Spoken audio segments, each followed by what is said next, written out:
Salut, aujourd'hui je te retrouve pour aborder un sujet que j'ai envie d'aborder sur YouTube depuis au moins 1 an et demi voire 2 ans et que je ne l'ai toujours pas fait parce que j'ai un sentiment d'illégitimité comme d'habitude et je me suis dit bon allez cette fois tu te motives, tu le fais et puis de toute façon c'est pas grave parce que tu auras 1000 fois l'occasion de réaborder ce sujet sur ta chaîne et ce sujet comme vous l'aurez vu c'est celui de la photographie. L'art c'est vraiment la chose que j'aime le plus au monde, genre vraiment, bon avec la nature tu l'as compris dans mes vidéos mais globalement l'art c'est une chose qui est extrêmement centrale dans ma vie depuis toujours et quand je dis l'art c'est vraiment tous les arts, aussi bien la peinture que la musique, que la photo, que absolument tout, genre j'aime vraiment l'art, aussi bien le produire que le voir et le consommer en quelque sorte.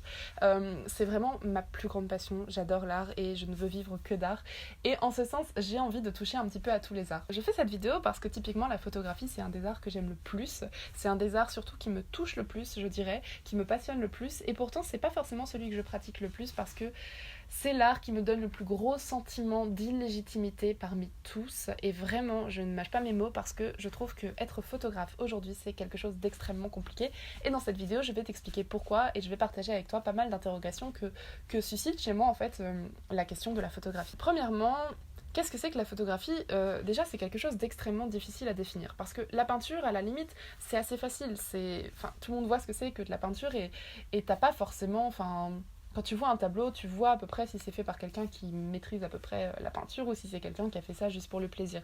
Mais la photographie, je trouve que c'est beaucoup plus flou parce que aujourd'hui, on vit à une époque où tout le monde fait de la photo. Tout le monde a un téléphone qui a une super résolution, tout le monde a au moins un appareil photo chez soi, enfin c'est quelque chose d'hyper répandu, et tout le monde fait de la photo, que ce soit pour le plaisir, que ce soit dans une démarche artistique, ou que ce soit pour des supports de communication, comme par exemple les influenceurs, les créateurs de contenu sur internet. En bref, tout le monde fait de la photo aujourd'hui, et du coup, c'est très très très difficile en fait de savoir ce que ça veut dire encore aujourd'hui être photographe quand quand ce n'est pas une profession en fait. Évidemment quand on est photographe de profession et que c'est la chose avec laquelle on gagne notre vie ça paraît assez clair, mais l'entre-deux on va dire la photographie amateur c'est devenu vraiment quelque chose où on ne sait pas où est la limite, qu'est-ce qui est en fait de la photo amateur, qu'est-ce qui est de la photo juste pour le plaisir comme on fait tous avec notre iPhone etc. et qu'est-ce qui est de la photo d'art vraiment et ça c'est des questions auxquelles honnêtement je n'ai toujours pas la réponse, vraiment c'est quelque chose d'hyper compliqué, la frontière entre chaque chose est très compliquée parce que y a plusieurs moyens en fait de dire un peu qu'est-ce qui est une vraie photo et qu'est-ce qui n'en est pas une et déjà j'aime pas trop cette idée de vrai et de faux mais par exemple la première chose qui vient à l'esprit c'est si c'est une photo faite avec un vrai appareil photo genre un réflexe ou un argentique, enfin numérique ou argentique, ça a tendance à être plus une vraie photo alors que si c'est une photo faite à l'iPhone ou je sais pas quoi, c'est plus une photo faite pour le plaisir. Alors, ça paraît assez logique a priori, mais en fait, quand on y réfléchit, pas du tout, parce que justement, il y a des photographes professionnels qui se sont amusés à faire des shootings avec des iPhones pour prouver qu'en fait ce n'est pas l'appareil qui fait la qualité de la photo mais bien l'œil du photographe. Et ça déjà c'est très très intéressant. J'ai beaucoup fréquenté ce milieu parce que j'étais modèle avant et je ferai peut-être une vidéo sur le sujet d'ailleurs, mais il y a énormément de photographes qui disent que si tu fais des photos en mode automatique t'es pas un vrai photographe, tu vois. Et du coup c'est hyper contradictoire parce que s'il y a des photographes professionnels qui arrivent à faire des photos vraiment très très belles avec un iPhone où tu ne peux pas faire tes réglages manuellement, ça prouve bien que c'est pas les réglages qui font la qualité de la photo, c'est vraiment plein de facteurs dont les réglages bien sûr, mais c'est aussi la composition, le sens de la lumière, le choix du sujet, etc. C'est plein de paramètres qui rentrent en compte. Et globalement, c'est le mélange de tous ces paramètres, quand ils sont maîtrisés, qui, selon moi, font une bonne photo. Mais une bonne photo, c'est quoi ? Parce que on pourrait se dire, ouais, une bonne photo, c'est une photo qui a une démarche artistique. Sauf qu'il y a des photos qui sont extrêmement qualitatives et qui ne sont pas artistiques. Et là, je parle du métier d'artisan photographe. Il y a vraiment une différence entre le photographe d'art et le photographe artisan. J'ai une amie, par exemple, qui fait de la photo depuis des années, c'est son métier, et pendant un moment, elle a divisé sa profession en deux parties, sa page d'artiste photographe et sa page d'artisan photographe. Parce que pour elle, la démarche n'était pas du tout la même quand elle faisait des shootings dans une dimension vraiment artistique, et quand elle faisait, par exemple, de la photographie de mariage ou de la photographie d'événements, etc. Pour elle, l'événementiel, typiquement, c'est plutôt un travail d'artisan photographe parce que la démarche artistique n'est pas la même, etc. Alors que pourtant, elle faisait vraiment des retouches assez féeriques, avec de très jolies lumières, donc pour moi, c'était vraiment des photos artistiques. Mais pourtant, elle faisait la distinction entre les deux. Et ça m'a fait quand même pas mal réfléchir. Elle, je sais que ça lui permettait en fait de vraiment séparer ce qu'elle aimait vraiment faire, c'est-à-dire des shootings avec des jolis costumes très féeriques, etc. et des photos qu'elle faisait plus pour gagner sa vie, on va dire. Mais il y en a plein qui seront pas d'accord et qui diront que la photo de mariage j'ai vraiment une photo artistique, etc. Et je suis complètement d'accord, enfin ça dépend vraiment du point de vue. Mais en fait, c'est juste pour dire qu'il n'y a pas vraiment de vérité générale en photographie. Et typiquement, là où la différence est bien plus facile à percevoir, c'est par exemple dans le métier, par exemple photographe de nature morte. Quand j'étais en première année de master à l'IESA, on a eu un cours de photographie qui était super intéressant et qui nous a été donné non pas par un artiste photographe, mais par un artisan photographe. Et ce professeur, ce qu'il faisait dans la vie, c'était de la nature morte, c'est-à-dire qu'il prenait en photo des objets. Et il faisait ça pour la publicité, notamment pour le luxe. Donc il prenait en photo des bouteilles de parfum, des montres vraiment très très chères, de luxe, des bijoux de luxe, etc. Donc c'est des objets, c'est pour ça qu'on appelle ça des natures mortes. Et en fait, son travail, c'était de prendre en photo ces objets et pour faire de la publicité dans les magazines. Parce que nous, on était en communication, donc c'était plutôt ça qui nous intéressait. C'est l'art, ce qu'on appelle l'art appliqué, en fait. On pourrait se dire, bah oui, mais ça, du coup, c'est pas de la photo d'art.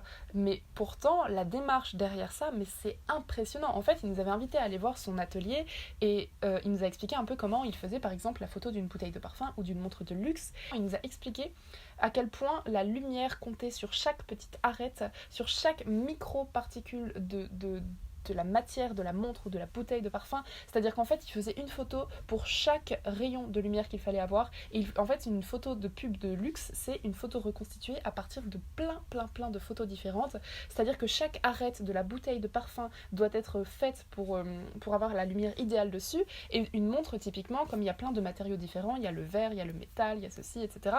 Et du coup pour chaque matériau, il faut une lumière plus ou moins brute ou plus ou moins dure pour que la lumière vraiment mette l'objet le plus en valeur possible.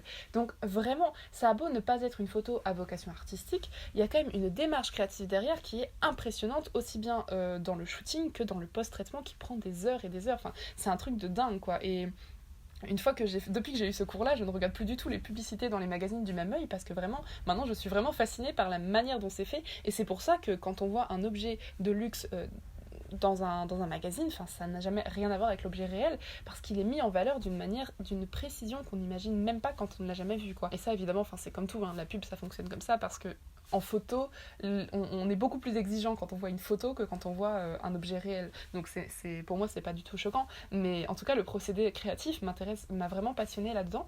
Et ça, typiquement, c'est un métier d'artisan photographe, c'est-à-dire que ce n'est pas de la photo d'art, c'est pas une photo que tu vas retrouver dans un musée ou dans une galerie d'art, c'est une photo qui sert juste à faire de la communication dans la publicité. Et justement, cette différence-là, elle est très très claire dans le cas, par exemple, du marketing pour les bouteilles de parfum ou les montres, mais un autre type de photo qui sert à la communication, typiquement, c'est les photos qu'on utilise sur Instagram quand on crée du contenu sur Internet ou qu'on est influenceur. On fait des photos tout le temps quand on est sur les réseaux sociaux parce que c'est le moyen de communication le plus efficace, vu qu'aujourd'hui, un des réseaux les plus importants, c'est Instagram. Et Instagram, c'est avant tout de l'art visuel. Donc du coup, aujourd'hui, tout le monde fait de la photographie et en l'occurrence, dans le cas des influenceurs et des créateurs de contenu, c'est comme dans le cas des marques, en fait, c'est un support de communication, la photographie. Et du coup, en soi, ça ressemble pas mal à ce que fait ce photographe qui travaille pour la publicité, parce que finalement, communication et publicité, c'est deux milieux qui sont très très proches. Et pourtant, il y a des influenceurs qui font des photos vraiment artistiques, qui font des photos qui sont vraiment très très belles. Et du coup, c'est vraiment à mi-chemin entre le support de communication, donc la photo, on va dire pratique, et la photo d'art. Et ça, c'est hyper compliqué, parce que du coup, la frontière se brouille complètement entre les deux. Et ça, c'est vraiment un problème qui... Enfin, ce n'est pas vraiment un problème en soi, mais c'est quelque chose vraiment qui est apparu avec les réseaux sociaux. Et du coup, dans tout ce bazar, où est-ce que je me situe moi personnellement ? Alors, mon expérience avec la photographie, pour faire court, je dirais tout d'abord, mon premier contact, ça a été quand j'étais adolescente et que j'ai une amie qui s'est mise à la photo, qui m'a proposé de poser pour elle, donc en tant que modèle. Et suite à ça, j'ai pratiqué une activité de modèle pendant quelques années. Ça m'arrive encore de poser aujourd'hui et ça me sert toujours parce que le fait d'avoir des jolies photos, c'est toujours bien pour Instagram, etc. Mais je me considère plus du tout modèle aujourd'hui, ça ne m'intéresse plus. Enfin, je n'ai plus de page où je suis modèle photo et où des photographes me contactent, etc. parce que ça m'intéresse plus, mais c'était vraiment une activité qui me prenait beaucoup de temps à l'époque et je pense que ça mériterait peut-être une vidéo à part entière.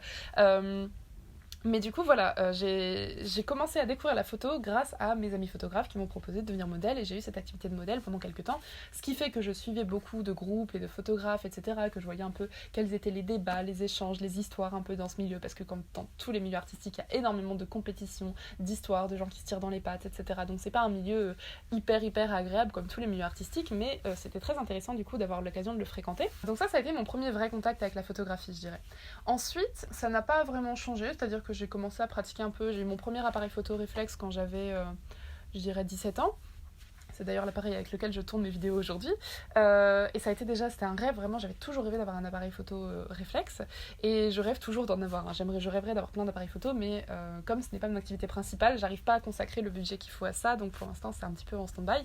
Mais j'espère un jour avoir assez d'argent pour pouvoir acheter tout le matériel pour créer artistiquement dont je rêve en fait, parce que ça coûte très cher. mais du coup voilà, mon premier réflexe je l'ai eu vers 17 ans et il m'a servi surtout pour YouTube au début parce que je me sentais pas trop légitime de faire de la photographie, mais j'ai commencé petit à petit à faire mes tout premiers autoportraits que je pourrais d'ailleurs te montrer pendant la vidéo. C'était vraiment pour moi une activité très très très occasionnelle, mais par contre ça m'arrivait très souvent de faire des photos, que ce soit en voyage, en vacances, etc., qui pour moi n'étaient pas de la photographie puisque c'était juste de la photo de vacances, sauf que en fait des fois quand je les montrais aux gens ou quand je les partageais sur les réseaux, les gens me disaient waouh, t'es vraiment douée en photo, etc. Et au début je me disais ah bah merci, c'est gentil, mais au bout d'un moment ça me fait quand même réfléchir et je me dis mais pourquoi les gens me font autant de compliments sur des photos alors que j'ai pas forcément mis d'intention derrière cette photo, etc. Et en fait, à force d'y réfléchir, je me suis dit que c'était tout simplement parce que comme je pratique un autre art visuel qui est le dessin ou la peinture, depuis que je suis toute petite, tout simplement, c'est logique, mais les arts visuels se rejoignent tous. C'est-à-dire que si tu sais peindre, si tu sais faire un tableau, tu as forcément le sens de la lumière, le sens de la composition et le sens de l'observation et aussi le sens du choix de sujets intéressants. Donc globalement, les arts visuels se nourrissent tous un peu les uns les autres. Et même si on n'a pas forcément la technique photographique, on a au moins le sens visuel quand on est dessinateur ou peintre. Et donc du coup, forcément, je pense que j'avais un peu une intuition par rapport au sens de la composition, etc., qui fait que je faisais plutôt d'assez bonnes photos en général. Et c'est vrai que pour moi, il y avait des choses qui allaient de soi. Par exemple, le fait que le cadre ne coupe pas un élément central de la photo, ou bien le fait qu'il fallait un certain équilibre entre les différents éléments, etc. Ça, quand j'ai commencé à m'intéresser à la photo d'un point de vue théorique, ça me paraissait juste des évidences. Et pourtant, ça fait bien partie des premières choses qu'on apprend quand on commence à prendre des cours de photographie. Et donc du coup voilà, j'avais à la fois une certaine intuition photographique qui fait que je faisais d'assez bonnes photos et en même temps j'étais incapable de me prétendre photographe parce que j'avais un sentiment d'illégitimité totale. Et à côté de ça, j'étais entourée vraiment de photographes, c'est-à-dire j'avais donc une de mes meilleures amies qui était photographe pro depuis des années, parce qu'elle a commencé donc à l'époque où j'ai commencé à être modèle, donc j'étais très très jeune à l'époque et elle l'est toujours aujourd'hui. Et puis petit à petit j'ai rencontré plein de gens qui sont eux-mêmes photographes de profession, et du coup voilà, j'ai quand même continué à fréquenter ce milieu, à fréquenter des personnes dont c'est vraiment l'activité principale. Donc j'ai toujours été plus ou moins en contact avec le monde de la photo. Et ensuite, je dirais les derniers contacts assez marquants que j'ai eu avec la photographie, ça a été le fait de travailler pendant 3 mois dans une galerie d'art de photo, de faire aussi le salon, enfin la plus grosse foire de photographie en France, si ce n'est au monde, c'est Paris Photo. Donc j'ai travaillé sur Paris Photo en 2018 et en 2019, et ça a été des expériences très enrichissantes. Ça m'a permis vraiment d'affûter mon œil photographique, de me rendre compte comment marchait la photographie dans le cadre du marché de l'art, et ça pourrait faire un sujet vidéo à part entière. Mais du coup j'ai énormément appris sur la photo en tant qu'objet d'art dans ce contexte, et aussi comme je te l'ai dit, donc j'ai eu des cours sur la photographie, donc le côté plutôt pratique dans le cadre de mon école. Donc voilà, ça c'est un petit peu mon parcours avec la photo. Et sinon au niveau de ma pratique, comme je te l'ai dit au début, j'osais pas trop, etc., mais là j'essaie vraiment de m'y mettre parce que j'en ai marre de me mettre moi-même des bâtons dans les roues avec le syndrome de l'imposteur et de me dire non mais c'est bon, tout le monde est photographe, et de traîner sur Instagram et de voir que des gens qui sont hyper talentueux et de me dire il y a des milliers de bons photographes, donc qu'est-ce que je vais ajouter de plus, parce que finalement ça ne sert à rien de penser comme ça, hein. On n'est pas Enfin, tout le monde a toujours créé plein de choses, c'est juste qu'aujourd'hui, avec Internet, on s'en rend compte. Mais bon, le fait est qu'on est des milliards sur Terre, donc forcément, tout ce qu'on a fait a déjà été créé avant. Et il faut pas chercher à être unique au monde, il faut juste chercher à faire ce qui nous plaît. Et du coup, c'est important de réussir à oublier un petit peu ce genre de pensée négative qui va juste nous freiner dans notre démarche créative, et simplement se faire confiance et faire ce qui nous plaît. Et moi, typiquement, la photographie, c'est quelque chose qui m'intéresse vraiment. Ce que j'ai fait, en fait, et ça faisait très longtemps que je voulais le faire, je me disais, puisque je n'arrive pas en fait à me sentir légitime pour la photographie, je me suis dit peut-être que le fait de faire de la photo argentique, ça m'aiderait. Parce qu'en fait, le problème que j'avais, c'est que j'étais vraiment divisée entre la photo que je dirais que je faisais à titre purement pratique, c'est-à-dire faire de la photo pour Instagram parce qu'il faut poster du contenu, parce qu'il faut avoir du support visuel pour pouvoir partager des choses. Donc d'un côté, j'avais ces photos qui étaient purement pratiques, sans vraiment de démarche artistique derrière, et qu'il fallait que je fasse. Et en même temps, j'avais envie de faire des photos plutôt artistiques, etc. Et du coup, j'étais un peu perdue entre tout ça. J'arrivais pas trop à trouver la frontière entre les deux. Et je me suis dit, ok, bah ce que je vais faire, c'est que je vais me mettre à l'argentique, déjà parce que j'ai toujours été obsédée par l'argentique, genre tous les photographes que j'ai toujours aimés dans ma vie, c'était des photographes qui travaillaient à l'argentique. Donc pour moi, l'argentique, c'est vraiment la chose dont je rêvais depuis des années, et j'ai enfin un appareil argentique aujourd'hui, donc du coup j'ai pu m'y mettre. Et en fait pour moi ça m'a vraiment aidée parce que le fait d'avoir un appareil argentique, finalement ça me permettait de vraiment séparer les deux, c'est-à-dire que la photo pratique je la fais avec le numérique et la photo plutôt artistique je la fais avec l'argentique. Sauf que j'ai commencé à faire comme ça et ça marche très bien pour les photos de paysage ou les photos en ville ou les photos d'objets extérieur, on va dire, mais je me suis très vite retrouvée un petit peu bloquée parce que sur mon argentique, je n'ai pas de retardateur, je n'ai pas de télécommande, donc je peux pas vraiment faire des autoportraits.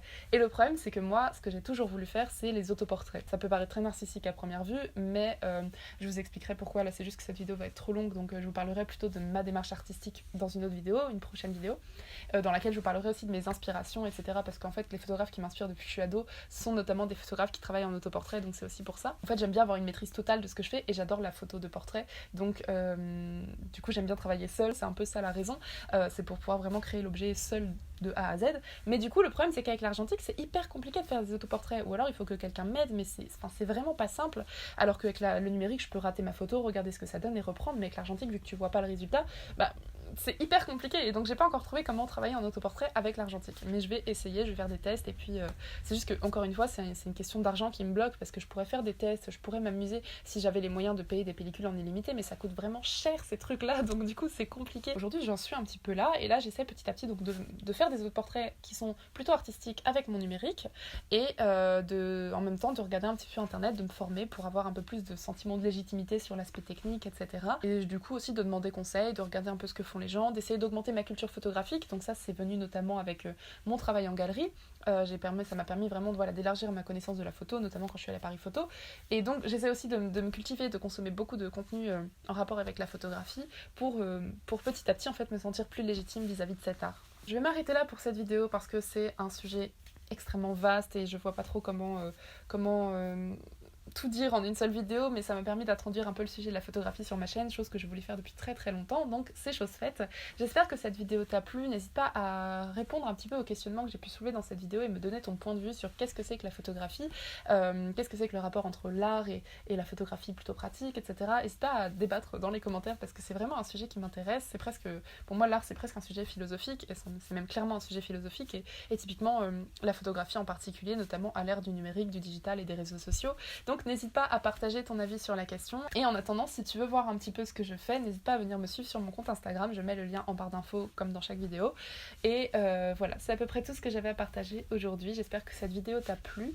Je partagerai d'autres choses sur la photographie très très bientôt. Parce que là, évidemment, j'ai vraiment le temps de me consacrer à ma création artistique. Donc voilà, c'est à peu près tout. J'espère que cette vidéo t'a plu. Je te dis à très bientôt. Passe une très belle journée et prends soin de toi.